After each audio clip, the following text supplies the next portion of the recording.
नमस्कार दोस्तों, आप सभी का आपके अपने YouTube चैनल जीएस दरबार में हार्दिक स्वागत है। मेरा नाम है आशीष। दोस्तों, आज हम लोग हर्षवर्धन से बनने वाले 40 महत्वपूर्ण प्रश्नों की चर्चा करेंगे, तो आप सब वीडियो के लास्ट तक जुड़े रहिएगा। जैसा कि आपके सामने पहला प्रश्न दिया है कि हर्षवर्धन अपनी धार्मिक सभा कहाँ किया करता था? मथुरा में, आगरा में, वाराणसी में या पेशावर में? तो हर्षवर्धन जो अपनी धार्मिक सभा था वो क्या कह सकते हो प्रयाग में किया करता था। उसका सही जवाब हो जाएगा प्रयागराज।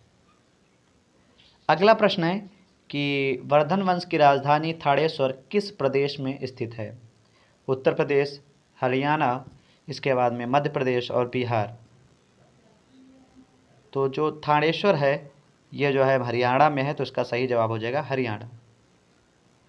अगला प्रश्न है कि हर्षवर्धन की बहन राजश्री का विवाह किसके साथ हुआ था? शक शासक रुद्रदमन से, मोखल नरेश ग्रहवर्मा से, और इसके अलावा वाकाटक नरेश विंध्य शक्ति से या मैत्रक नरेश भट्टारक से। तो जो इनकी बहन राजश्री थी इसका विवाह जो है ग्रहवर्मा से हुआ था, तो इसका सही जवाब हो जाएगा बी।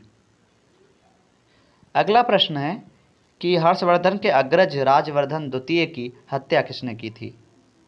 मालवा नरेश देवगुप्त, गौड़ नरेश शशांक, मैत्रक नरेश भट्टारक या इनमें से कोई नहीं। तो जो राजवर्धन द्वितीय थे इनकी हत्या जो है देवगुप्त और शशांक ने मिलकर की थी, तो इसमें श्रेय जो है शशांक का जाता है, तो इसका सही जवाब हो जाएगा ऑप्शन बी। अगला प्रश्न है कि हर्षवर्धन ने 606 में हर्ष संवत की स्थापना किस उपलक्ष्य में की थी? अपने राज्यारोहण के उपलक्ष्य में, कन्नौज पर अधिकार के उपलक्ष्य में, इसके अलावा सिंध विजय के उपलक्ष्य में या पूर्वी भारत के विजय के उपलक्ष्य में? तो हर्षवर्धन ने जो हर्ष संवत चलाया था ये अपने राज्यारोहण के संपर्क में या उपलक्ष्य में चलाया था, तो इसका सही जवाब हो जाएगा ऑप्शन ए। अगला प्रश्न है कि कौन वर्धन वंश की राजधानी थानेश्वर से कन्नौज ले गया? आपके ऑप्शन है हर्षवर्धन, बी आदित्यवर्धन, सी राजवर्धन फर्स्ट और डी जो है राजवर्धन द्वितीय। तो हर्षवर्धन जो था ये जो है अपनी राजधानी जो है थानेश्वर से कन्नौज ले गया था, जब इसने जो है शशांक की हत्या की थी उसके बाद। अगला प्रश्न है कन्नौज किस प्रदेश में स्थित है? उत्तर प्रदेश में, मध्य प्रदेश में, हरियाणा में या पंजाब में? तो कन्नौज जो है उत्तर प्रदेश में स्थित है, तो इसका सही जवाब हो जाएगा ऑप्शन ए। अगला प्रश्न है ह्वेनसांग की भारत में यात्रा के समय सूती कपड़ों के उत्पादन के लिए सबसे प्रमुख नगर था? वाराणसी, मथुरा, पाटलिपुत्र या कराची? तो उस समय ह्वेनसांग के समय जो है सूती वस्त्र का प्रमुख उत्पादन प्रसिद्ध केंद्र था मथुरा, तो इसका सही जवाब हो जाएगा ऑप्शन बी। अगला प्रश्न है कवि बाण भट्ट किस निवासी था?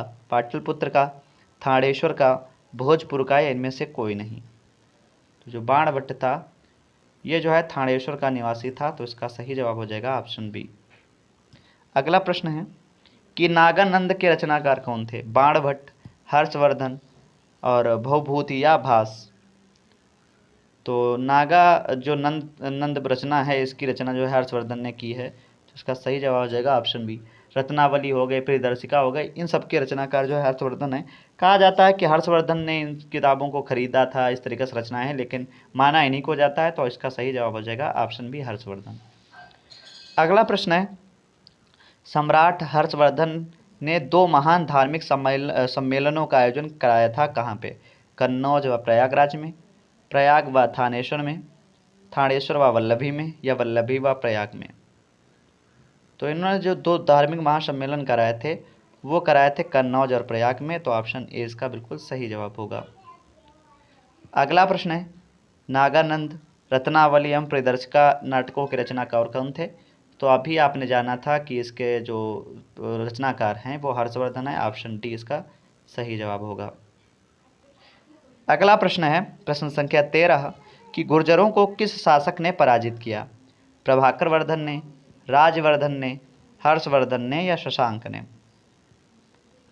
तो गुर्जरों को जो है हर्षवर्धन ने हराया था, क्योंकि ये जो है बहुत ही प्रतापी शासक था, तो इसलिए इसका सही जवाब हो जाएगा ऑप्शन सी।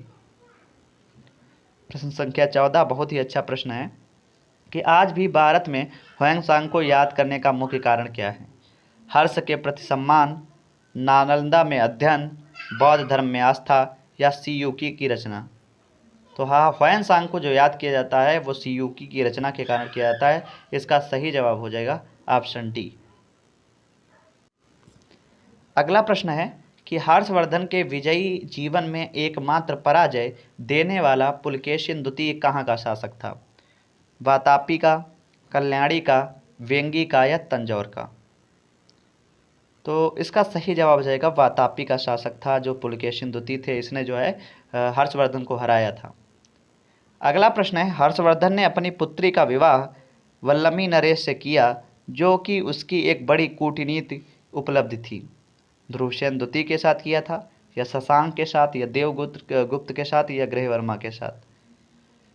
तो अपनी बहन की शादी तो ग्रहवर्धन के साथ की थी, और अगर अपनी बेटी की बात करें तो ध्रुवसेन द्वितीय के साथ की थी। तो इसका सही जवाब हो जाएगा ध्रुवसेन द्वितीय। प्रश्न संख्या 17 है, बहुत ही अच्छा प्रश्न है कि 641 ईस्वी में किस चीन के राजा ताई चुंग के पास एक राजदूत भेजा था? किसने भेजा था? राजवर्धन ने, आदित्यवर्धन ने, प्रभाकर वर्धन ने या हर्षवर्धन ने? तो हर्षवर्धन ने जो है चीन के पास जो राजा थे उस समय ताई चुंग, उनके पास जो है अपना एक राजदूत भेजा था। तो ऑप्शन डी इसका सही जवाब होगा। प्रश्न संख्या 18 है, कृपया ध्यान से पढ़ें कि हर्षवर्धन के भारतीय मिशन के जवाब में चीनी सम्राट ताई चुंग ने 3 चीनी मिशन हर्षवर्धन के दरबार में भेजे, जिनमें एक मिशन हर्षवर्धन के मरणोपरांत पहुंचा। अंतिम मिशन में शामिल उस चीनी राजदूत का नाम क्या है जिसने हर्ष की मृत्यु के तुरंत ही बाद घटनाक्रम घटित हुआ, उसका विस्तार से वर्णन कीजिए। जब उसने जो है इसका विस्तार में वर्णन किया है, तो आपके ऑप्शन है वांग वैन से, इसके मतलब ह्वेन सांग, इसिंग या फायन? तो जो इसका सही जवाब हो जाएगा वो ऑप्शन ए होगा। वैसे तो ह्वेन सांग भी इसके दरबार में आया था, परंतु जो वांग वैन से था ये जो है इसकी मृत्यु के बाद में आया था, जिसने बहुत ही अच्छे तरीके से इसका घटना का वर्णन किया है। प्रश्न संख्या 19 है, किस चीनी यात्री को वर्तमान शाक्य मुनि एवं यात्रियों में राजकुमार कहा जाता है? फायान को, ह्वेन सांग को, इसिंग को या इनमें से कोई नहीं को? तो जो ह्वेन सांग था इसे ही जो है वर्तमान का शाक्य मुनि और यात्रियों में राजकुमार कहा जाता है। प्रश्न संख्या 19 है, बहुत ही अच्छा प्रश्न है, कई बार पूछा भी गया है कि ह्वेन सांग भारत में लगभग कितने साल रहा? आपके ऑप्शन है 12, 13, 15 या 20। तो इसका सही जो जवाब हो जाएगा वो ऑप्शन सी सही हो जाएगा कि यह जो है 15 वर्ष लगभग में यहाँ पे रहा था।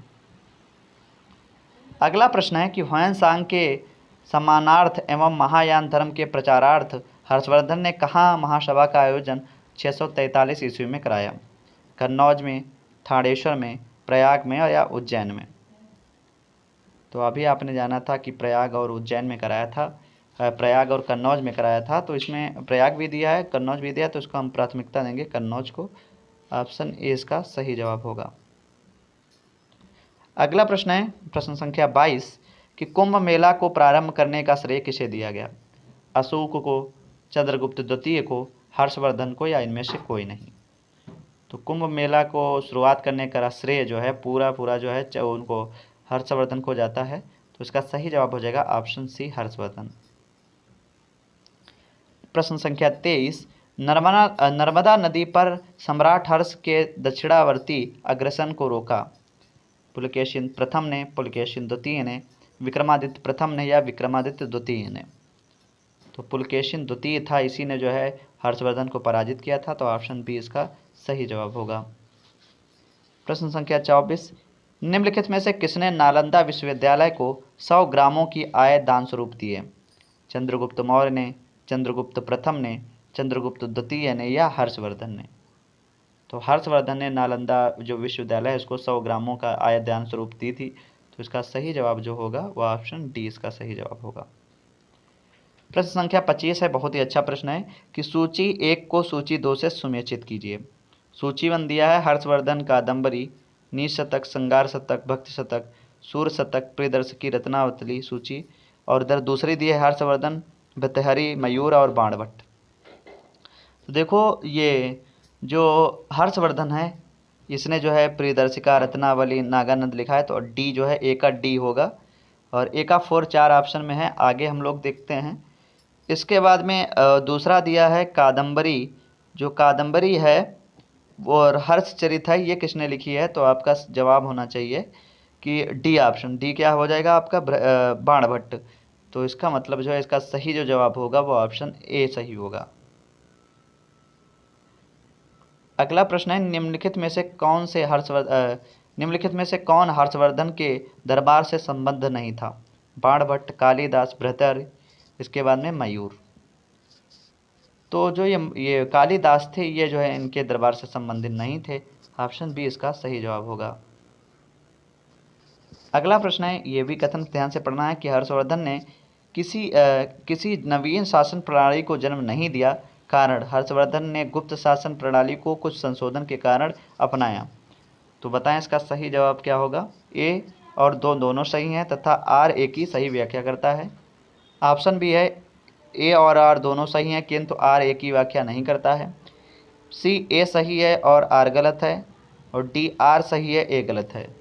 तो इसका जो सही जवाब हो जाएगा ऑप्शन ए सही होगा कि इसमें जो ए है और आर ये दोनों सही हैं तथा आर जो है ए की सही से व्याख्या करता है। प्रश्न संख्या 28 है, कौन सही सुमेचित है? अवंती हर्षवर्धन की प्रधानमंत्री, इसके बाद सिंहनाथ महासेनापति, कुंतल सेनापति या अश्वसेना कह सकते हो, या उपरोक्त सभी। तो इसमें ये सभी सही हैं, तो इसका मतलब इसका जवाब होगा उपरोक्त सभी। अगला प्रश्न है, किसका कथन है भारत के लोग गर्म मिजाज के हैं, उन्हें जल्दी गुस्सा आता है परंतु ईमानदार होते हैं, भारतीय स्वच्छता प्रेमी हैं? किसने कहा? मेगस्थनीज ने कहा, फाहियान ने कहा, या ह्वेनसांग या इसिंग ने कहा? तो ह्वेनसांग ने ये बात कही थी कि भारत के लोगों को जो है गुस्सा बहुत जल्दी आ जाता है और भारतीय जितने भी लोग हैं ये स्वच्छता प्रेमी हैं। तो ऑप्शन सी इसका सही जवाब होगा। प्रश्न संख्या 30 है, बहुत ही अच्छा प्रश्न है कि अग्रहार का अर्थ था ब्राह्मण को दिया जाने वाला कर मुक्त भूमि अनुदान, धर्मनिरपेक्ष अधिकारियों को दिया जाने वाला भू अनुदान, सैनिक अधिकारियों को दिया जाने वाला भू अनुदान, या इनमें से कोई नहीं? तो जो ये अग्रहार था ये ब्राह्मणों को दिया जाने वाला ये कर मुक्त भूमि था, तो इसके लिए इसका सही जो जवाब होगा वो ऑप्शन ए इसका सही जवाब होगा। प्रश्न संख्या 31 है, घटी यंत्र या तुला यंत्र का प्रयोग होता था खेत की जुताई के लिए, खेत की सिंचाई के लिए, समय मापन में, या इनमें से कोई नहीं? तो इसका सही जवाब हो जाएगा खेत की सिंचाई के लिए जो है इसका प्रयोग किया जाता था तुला यंत्र का। अगला प्रश्न है, दक्षिण भारत के संदर्भ में एरीपत्ती का अर्थ था जलाशय की भूमि, चारागाह की भूमि, जंगली भूमि, या इनमें से कोई नहीं? तो एरीपत्ती का उस समय मतलब होता था जलाशय की भूमि। ऑप्शन ए इसका सही जवाब होगा। प्रश्न संख्या 33 है कि हर्ष के काल में भू राजस्व सीमा थी 1/10 से 1/16, 1/6 से 1/10, 1/4 से 1/6, 1/3 से 1/4। तो उस समय जो भू राजस्व सीमा थी वो 1/6 से 1/10 थी, तो इसका सही जवाब हो जाएगा ऑप्शन बी। प्रश्न संख्या 34 है, बहुत ही अच्छा प्रश्न है कि मौखर शासक की राजधानी थी थानेश्वर, कन्नौज, पुरुषपुर, या इनमें से कोई नहीं? तो मौखर शासक के जो राजधानी थी वह कन्नौज थी। ऑप्शन बी इसका सही जवाब होगा। अगला प्रश्न है, प्रतापशील हुड़ हरिड़ केसरी महाधिराज नामक उपाधियां किसने धारण की थी? नरवर्धन ने, प्रभाकर वर्धन ने, आदित्यवर्धन ने, या राजवर्धन ने?